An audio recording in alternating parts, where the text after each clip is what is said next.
حضرت ابوبکر صدیق کا دور آتا ہے، کہتے ہیں کہ آپ کے دور میں ایک شخص آیا، وہ بڑا تاجر تھا، بڑا مالدار تھا، اور جناب اس کے کاروبار میں ایسا خسارہ ہوا کہ اس کی فاقوں کی نوبت آ گئی، وہ قرض دار ہو گیا، وہ مشکل میں پھنس گیا۔ تو وہ آ کے حضرت ابوبکر صدیق کی بارگاہ میں عرض کرتا ہے کہ اے ابوبکر صدیق رضی اللہ تعالیٰ عنہ، میں بڑا قرض دار ہوں، آپ مہربانی فرمائیں اور میری قرض کی ادائیگی کے لیے کوئی مجھے قرض حسنہ کے طور پہ رقم دیں، یہ میری کوئی مدد فرمائیں۔ تو آپ نے کہا کہ میں تمہیں ایک ایسی جگہ بھیجتا ہوں کہ جہاں سے تم مایوس نہیں ہوگے۔ میں تو خود اس کار خلافت کی وجہ سے میں تو آج کل اپنے پاس اتنے اسباب نہیں رکھتا، تم حضرت عثمان کے گھر پہ چلے جاؤ اور جا کے فقط اتنا کہو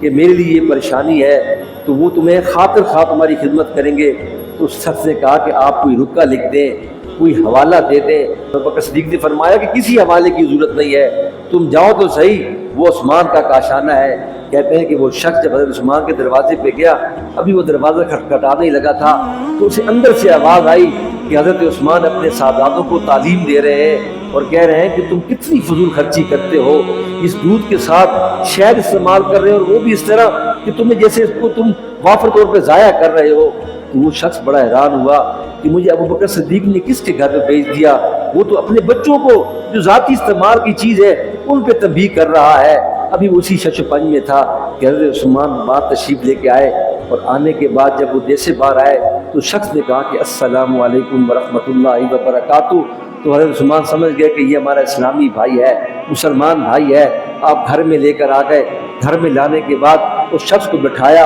اور اندر تشریف لے گئے، اور تشریف لے جا کر اندر دودھ کا پیالہ لے کے آئے، ساتھ شہد لے کے آئے، خود بھی ڈالا، کہا کہ مزید ڈالنا چاہتے ہو تو ڈال لو۔ وہ شخص بڑا حیران ہوا، ابھی تو گھر میں آواز آ رہی تھی، بچوں کو سمجھا رہے تھے کہ اتنی فضول خرچی نہ کرو، میں تو مہمان ہوں، چند لمحوں کا مہمان ہوں، چلا جاؤں گا، میرے لیے یہ خاطر مدارت۔ دل میں بھی خیال آیا تھا تو آپ پھر اندر تشریف لے گئے عثمان غنی، اور اندر سے آ کے پھر ایک حلوہ لے کے آئے، وہ پیش کیا۔ وہ بڑا حیران ہوا کہ یہ کیا ماجرا ہے۔ جب وہ یہ ساری چیزیں کھا چکا تو پھر اس نے اپنا مداح بتایا اور عرض کرنے لگا کہ میں بڑا پریشان حال ہوں، میں مقروض ہوں، میری یہ کیفیت ہے۔ تو اسی وقت حضرت عثمان کے غلام ایک اونٹ لے کر آئے کہ جس پہ ساز و سامان موجود تھا، اور اس پہ